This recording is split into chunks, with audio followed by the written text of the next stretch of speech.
Bonjour à tous et bienvenue dans une nouvelle vidéo. Ce n'était pas forcément prévu, mais il s'est passé tellement de choses depuis vendredi du côté de Shanghai que voilà, je me suis dit que j'allais vous sortir une petite vidéo dans le week-end avant le déprix. C'est souvent le cas lors des week-end sprints parce qu'avec deux qualifs et un sprint qui ont déjà eu lieu avant même la course, on a déjà plein de choses à raconter et en plus, les week-end sprints sont souvent un peu séparés en deux parties avec deux histoires, donc j'aime bien au milieu faire un point pour débriefer déjà ce qui s'est passé. Demain comme ça on débriefera le Grand Prix et aussi aujourd'hui on peut se projeter sur le Grand Prix. Il y a plein de questions à se poser, on va préparer le terrain. Il y aura un bilan plus complet du week-end de tout le monde dans le vrai déprix finalement qui devrait sortir soit dimanche soir soit lundi midi. Mais en tout cas aujourd'hui je voulais faire un premier petit point sur ce week-end de Shanghai rapide. Et donc on perd pas de temps, si je n'aborde pas tous les sujets, je vous invite à le faire en commentaire, je serai là avec vous pour en discuter, je me suis noté plein de points. On les défile, on commence par la qualif sprint de vendredi où Hamilton a pris cette première pole entre guillemets avec Ferrari. C'est dommage malheureusement, sa première pole, sa première victoire, c'est pas des victoires en course, en Grand Prix, donc voilà, ça rajoutera une autre chose quand il les prendra vraiment. Hamilton, il a été parfait dans cette qualif sprint, contrairement au pilote McLaren et même à McLaren qui s'est un petit peu raté. C'est la seule équipe des top teams qui a tenté de faire deux tours rapides, tour rapide, tour lent, tour rapide, sauf que ça n'a pas marché puisque les pneus étaient vite morts après la première tentative et du coup t'étais pas en piste au meilleur moment avec le moins d'essence et donc forcément ils se sont fait avoir. En plus, les deux pilotes n'ont pas fait un tour sensationnel, surtout Lando Norris qui a bloqué les pneus à l'épingle et donc un Hamilton qui lui a été parfait, le meilleur des autres finalement, le meilleur de tous. Eh bien il a pris cette pole, c'est aussi un symbole, on y viendra dans les bilans du sprint, que Ferrari allait bien mieux, même si de l'autre côté du garage rouge ça se voit pas forcément, et c'est évidemment jusqu'ici un des points du week-end. Et du coup, ça plantait un décor magnifique pour ce premier sprint de la saison à 4h. Dites-moi si vous l'avez regardé en direct. Nous, on était sur le pont, on travaillait, donc forcément, évidemment, c'était très particulier. C'est rare de se lever aussitôt pour de la F1 et surtout de la F1 qui compte, pas des FP2, pas des FP3. En tout cas, ce sprint, il m'a vraiment surpris parce qu'en ayant re-regardé celui de l'an dernier en Chine, je m'attendais à la même chose. On avait Hamilton qui avait pris la tête au départ et on avait finalement la meilleure voiture du sprint qui était en 3e position. Verstappen l'an dernier, je pensais que ça allait être la McLaren de Piastri cette année, et Verstappen avait mis plus de la moitié du sprint à attendre, puis avait doublé Alonso, puis avait doublé Hamilton, puis avait gagné avec, je crois, 13 secondes d'avance, et je m'attendais à la même chose aujourd'hui avec un Piastri qui, selon comment se passe le départ, allait finalement prendre la Red Bull, puis la Ferrari pour s'imposer. Finalement, ça s'est pas passé comme ça, déjà parce que Hamilton a fait un bien meilleur départ que n'avait fait Norris l'an dernier lors du sprint, il a perdu 7 places, là Hamilton fait un bon envol, il couvre direct Verstappen, l'expérience, en plus il est excellent dans ce premier virage, c'est ce qui fait beaucoup la différence pour lui ce week-end, donc déjà ça partait différemment. Et puis ensuite finalement, Piastri a mis du temps à vraiment accélérer, les 3 premiers avaient quasiment le même rythme, Hamilton a souvent eu Verstappen qui était à moins d'une seconde 2, et pareil pour Piastri derrière Verstappen, et finalement, tout le monde était proche et c'était assez dur de doubler, j'ai trouvé hier, parce que juste avant la grande ligne droite, il y a l'escargot du virage 13 qui en demande beaucoup aux pneus, notamment aux pneus avant. Là-dessus, Hamilton a été très fort, peut-être le meilleur de ce week-end dans ce virage-là. Donc il s'est mis à l'abri. Et pour ceux qui suivent, c'est dur. On l'a vu notamment pour Leclerc en fin de sprint. Quand t'es pas bon dans le virage 13 pour des questions de réglage ou de pilotage, t'as aucune chance d'aller doubler à l'épingle. C'est pour ça que je trouve que Piastri a mis bien 4-5 tours très proches avant d'enfin aller réussir à chercher Verstappen. Verstappen qui s'était lui-même finalement un petit peu sabordé en suivant Lewis de trop près pendant plusieurs tours sans réussir à tenter quelque chose. Je pense que ses pneus ont fini par un petit peu lâcher à ce moment-là, surtout que c'était un des défauts de la Red Bull.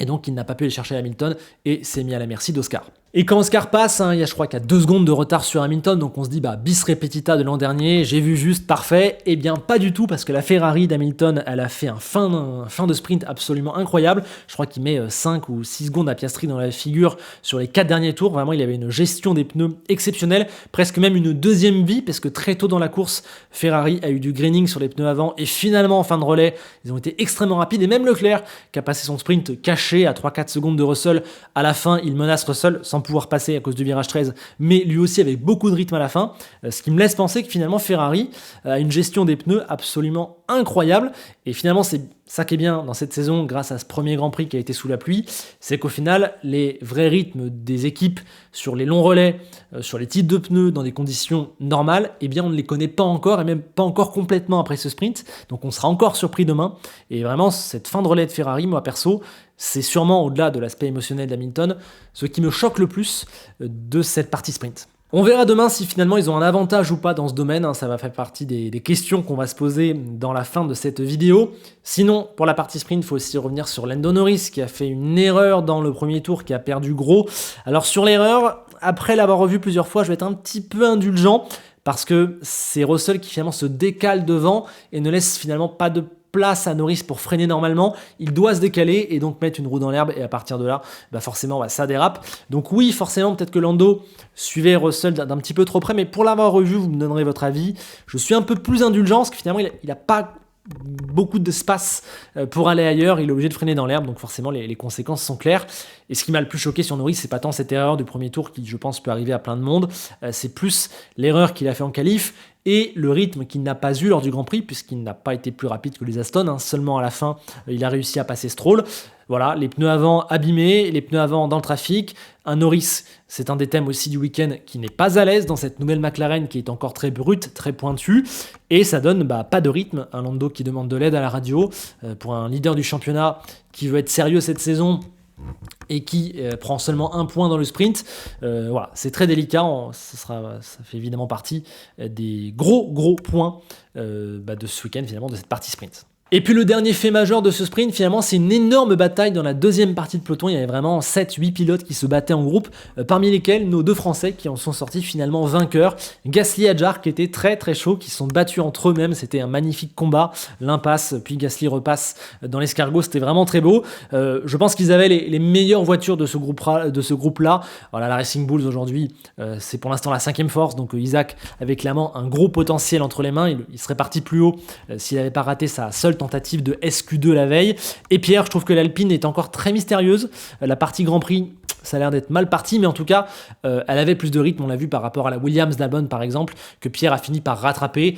L'Alpine était une voiture qui, en termes de potentiel, jouait la 9-10e place avec les Aston, avec Albon. Donc Pierre, évidemment, s'est débarrassé des Haas et autres Sauber, et également de Carlos Sainz, à qui je touche un petit mot, qui est vraiment en galère, entre guillemets. Les ovnis, tels qu'Hamilton, nous font finalement penser que c'est facile de changer d'équipe, mais je pense que la normalité, c'est plus ce que vit Sainz en ce moment dans la Williams que ce que fait déjà Hamilton dans la Ferrari. Voilà, Sainz pour l'instant il n'y est pas encore, il y a un truc qu'il n'a pas compris, notamment la gestion des pneus, il a dû s'arrêter même dans le sprint, donc pour l'instant il n'y est pas Carlos, on verra avec le temps. Et puis voilà, c'était aussi très bien de voir Isaac Hadjar faire un départ, faire des premiers dépassements, vivre un premier tour, et ensuite vraiment attaquer, être très précis dans ses manœuvres. Franchement ça j'ai adoré. Rapidement, 3, 4, 5 points que je retiens de ce sprint. Le premier, j'en ai déjà touché un mot, c'est que Ferrari finalement semble bien mieux que ce qu'elle n'a montré du côté de l'Australie. Ils le disaient eux-mêmes dès la sortie de Melbourne. En fait, ils ont fait des réglages, notamment sur la hauteur de caisse, qui ont rendu finalement la performance catastrophique. Mais le vrai niveau de cette Ferrari bien réglée, il est bien meilleur que ce qu'on a vu du côté de l'Australie, où en plus il a plu, où en plus il y a eu un mauvais choix stratégique, ce qui a appauvri le résultat. Cette Ferrari vaut mieux que ça. On ne sait pas encore à quel point elle vaut quelque chose, à quel point ça peut être bien, mais voilà, au moins en Chine, ils ont prouvé que oui, c'était mieux que ça. Et du coup, forcément, sur le même thème, voilà, je trouve que le fait qu'Hamilton soit déjà capable de faire ça dans cette Ferrari qui n'est pas parfaite, sur un week-end sprint où il n'y a qu'une FP1, voilà, quelque part, dès le premier tour de FP1, il était là, c'est le mec qui a le plus gagné à Shanghai, il prend le virage 1 et le virage 13 comme personne, il a mis le doigt direct sur les bons réglages sur la voiture. Là, il nous fait, il faudra avoir le Grand Prix évidemment, mais jusque-là, c'est une masterclass d'Hamilton d'être capable, déjà, au bout de si peu d'expérience dans cette voiture, de faire ça. Moi, je suis complètement choqué. Sa télémétrie est dingue. Voilà, je suis impressionné par Hamilton. Son secteur 2, c'est fou. Et forcément, ça contraste avec un Leclerc qui le dit lui-même. Il n'a pas le truc ce week-end. Il n'a pas la clé. Il est derrière Lewis. Il ne comprend pas trop pourquoi. Il a fait des réglages plus dans le sens de Lewis pour la partie Grand Prix. La qualif a été un petit peu mieux, quoique j'ai encore trouvé pas ça dingue. Pour lui, c'est pas génial d'être battu déjà par Hamilton. On fera un bilan plus complet demain si c'est encore le cas. Mais voilà, il y a une vraie différence entre les deux garages chez Ferrari et je suis choqué qu'elle soit en faveur d'Hamilton pour seulement son deuxième week-end en rouge. C'est vraiment le champion qui parle et voilà, on peut être que choqué de ça. Deuxième enseignement, c'est que peut-on tirer de ce premier vrai relais de Grand Prix ou de demi-Grand Prix sur le sec. McLaren me semble l'équipe qui a l'avantage, entre guillemets, mais le problème c'est que leur voiture n'est pas parfaite, elle est dure à régler et elle ne met pas forcément à l'aise leur pilote, notamment celui qui a le plus de perf en temps normal, c'est-à-dire Lando Norris. Il y a eu ce gâchis en qualif, il y a eu ce sprint où ça s'est pas forcément bien goupillé sur la première partie.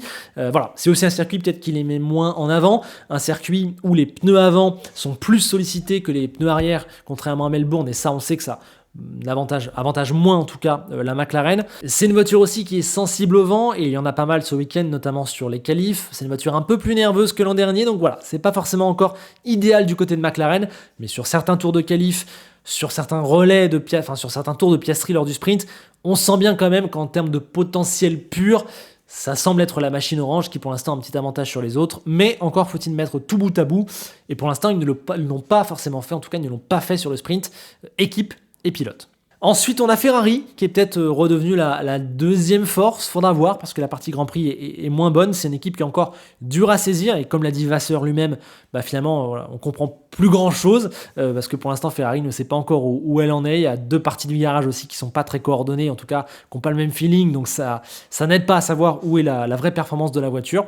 On a Ferrari un peu dans ce no man's land, on verra.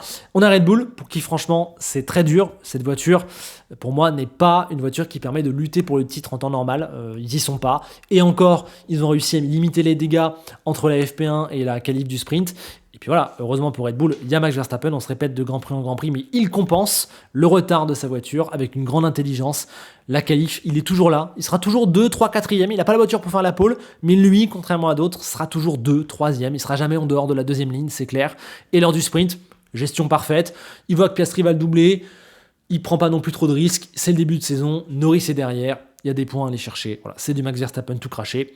Et puis pour finir, il y a Mercedes qui me semble, même si le tour de Russell en qualif peut me faire douter maintenant, qui me semble quand même la 4e force, notamment sur les relais, que ce soit à Melbourne ou là sur le sprint, on n'a pas vu Russell capable de tenir les autres voitures. Donc je pense que Mercedes est pour l'instant la 4e force, à eux de me faire mentir dans la course. Mais en tout cas, notons que sur ce sprint, on avait 4 voitures différentes aux 4 premières places et qu'encore une fois, on semble être reparti dans une configuration de saison où selon la température entre la Q1 et la Q2, selon le pneu utilisé, selon les types de virages, c'est pas la même équipe, c'est pas le même pilote qui s'en sort. 3 poleman différents, 2 vainqueurs différents sur les 2 courses entre guillemets qu'on a eues, jamais la même première ligne. Je crois qu'il y a déjà 5 ou 6 pilotes qui sont allés en première ligne. Ouais, c'est déjà une saison étonnante qui repart finalement sur les bases de l'an dernier, même si on se dit que s'ils mettent tout bout à bout, McLaren a moyen de faire un pas en avant par rapport aux autres. Et justement, 3e point que je ressors de ce sprint, c'est Lando Norris qui, j'ai pas envie de trop l'accabler encore, mais qui clairement ne peut pas se permettre ça très souvent. Je parle surtout de l'erreur en SQ3. Il y a quelques vieux démons de Lando Norris qui ont ressurgi sur cette partie sprint, sur ce début de week-end, lors des 2 derniers tours de qualif, lors du départ du Grand Prix, lors des radios, lors du sprint. Voilà. Lando Norris a mine de rien perdu des points, 4, 5, 6, 7 des points lors du sprint. C'est pas idéal quand on veut jouer un championnat, quand on a une voiture qui démarre bien. Le problème pour Lando Norris, c'est qu'il n'est pas 100% à l'aise dans sa machine. Clairement, on le sent, il le répète, c'est une voiture qui est pas facile à mettre au point, pas facile à conduire, qui est encore très brute et qu'il n'a pas encore fait à sa façon, à sa main. Le problème, c'est que quand tu joues un championnat, t'as pas vraiment beaucoup de temps, ou alors, en tout cas, pendant la période où tu galères, on a vu que ça avec Verstappen sur les récents débuts de saison, on a vu ça aussi, mine de rien, avec Bagnaia en moto, je sais pas si la comparaison pourra vous parler, mais quand t'es pas encore à l'aise avec ta machine, il faut compenser, et surtout, dans le temps où t'es pas encore à l'aise, il faut être très propre. C'est-à-dire que quand tu peux pas être en pôle, comme il ne pouvait peut-être pas l'être sur la qualif du sprint, faut au moins pas bloquer les roues, et donc au lieu de partir 6, tu pars 2, 3, comme l'a fait Piastri. Voilà. Pour la partie Grand Prix, Lando Norris a été plus propre, mais pour la partie sprint, c'était le mauvais Lando Norris, en tout cas celui qui ne pourra pas se permettre d'être trop souvent comme ça, s'il veut vraiment être champion. Donc voilà, j'attends de voir comment Lando Norris va conclure son week-end pour vraiment voir où il en est. En tout cas, j'ai l'impression que ce week-end, ça clique pas entre lui, la voiture et le circuit. Il a pas trouvé le bon mix. Il a encore un Grand Prix pour me faire mentir, pour se remettre d'aplomb. Il part 3e, c'est une bonne situation. Le championnat est encore long, son approche est bonne, je trouve. Il est concentré chose après chose. Je rajoute un petit truc. Le dépassement de Piastri sur Verstappen dans le sprint, même si Verstappen s'est laissé faire entre guillemets, Et bien mine de rien, j'ai le sentiment de pas vraiment avoir vu Norris réussir la même chose dans ses combats avec Verstappen. Voilà, ça me montre encore une fois que l'ascendant psychologique n'est jamais en faveur de Lando et ça va être problématique quand tu veux jouer un championnat sur 24 courses et que les voitures sont potentiellement serrées. Norris ne pourra finalement être champion que s'il est excellent ou que si sa voiture a vraiment de la marge. Enfin bref, on reparlera de tout et de tout le monde en détail. J'ai pas abordé tous les pilotes, toutes les équipes dans la partie sprint, simplement les gros points à retenir de cette partie. Le bilan du dépris sera beaucoup plus complet. Et maintenant, on va se projeter sur ce Grand Prix demain matin, 8h. Qui peut l'emporter? Eh bien, c'est encore très ouvert parce que vu que c'est le premier Grand Prix, le premier vrai Grand Prix sur le sec, eh bien, on a encore beaucoup d'inconnus. Et puis, je trouve qu'avec la configuration de la grille, on a vraiment 4 pilotes qui peuvent jouer la victoire. Les deux McLaren, je laisse George Russell dans le lot parce qu'il part deuxième, je mets Verstappen et je mets Hamilton, ça fait 5, je mets pas Leclerc parce que pour moi, sur ce qu'il a montré jusque-là, il peut pas battre Hamilton à la régulière, donc sur ce week-end en tout cas. Donc je pense qu'ils sont vraiment 3, 4, 4, 5. Là-dedans, je continue de penser que McLaren peut avoir un avantage, c'est ce qu'ils ont l'air d'avoir montré, même s'ils ne dominent pas ce week-end.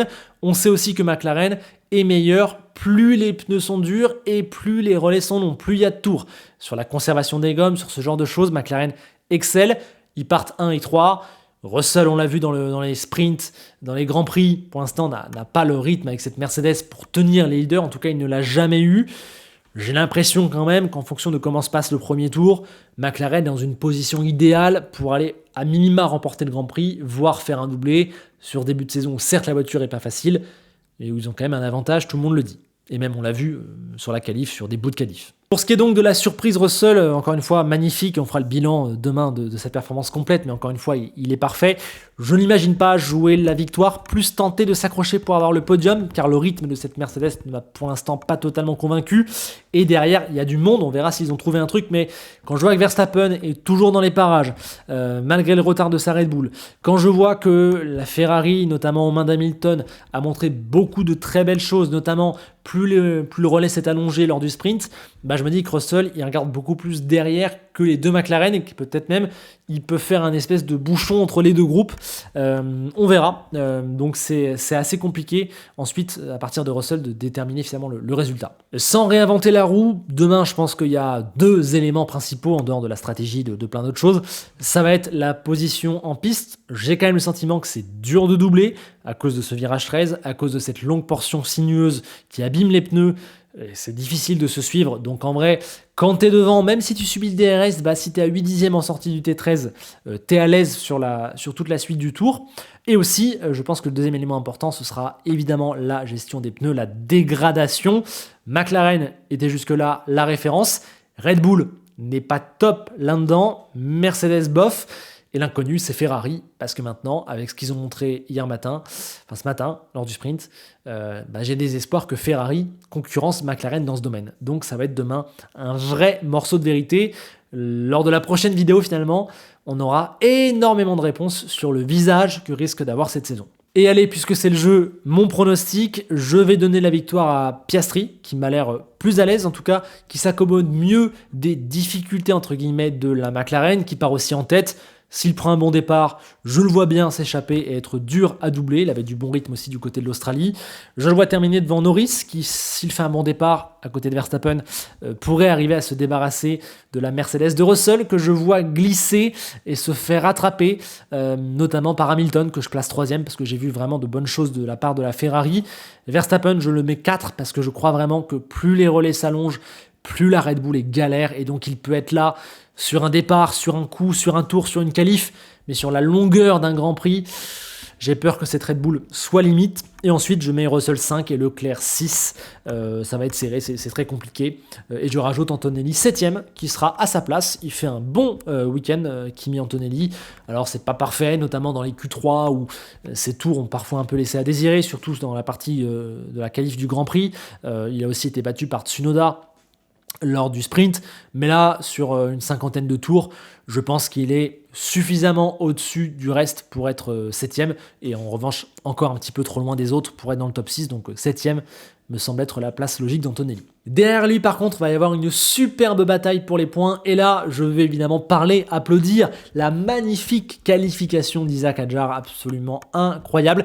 Il avait déjà montré des prémices vendredi après-midi, enfin vendredi soir dans la qualif sprint et aussi dans la qualif de l'Australie sur le sec, que finalement, il est pas si loin de Tsunoda sur tour rapide, malgré l'excellente forme du japonais qui a encore fait un sprint génial.